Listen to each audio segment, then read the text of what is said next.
First, we're going to begin by looking at the given sequence of DNA. The template strand is on top, running from the 5' end to the 3' end, and the coding strand is on the bottom, seen here. Once transcription occurs, RNA transitions all of the thymines to uracil, and this is the given RNA sequence.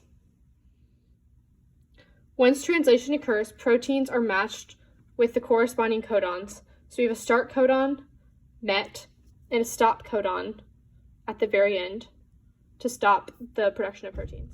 Transcription is synthesized from the 5' end to the 3' end.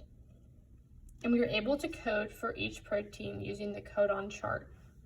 And the codon chart is utilized by the triple code, meaning that 3 letters are grouped together to match with one protein. This first example is a missense mutation. This is because the G underline was supposed to be a C, as seen from the original DNA sequence. More specifically, it's an example of transversion because the C is turned into a G, which means that it is a pyrimidine going to a purine. As you can see, SER, the protein, was coded for instead of ARG. The second example is a silent mutation, which means that all the correct proteins were coded for, as in the original DNA sequence. In this example, a C is here instead of a G, which was in the original sequence of DNA, which means that once again it's a transversion.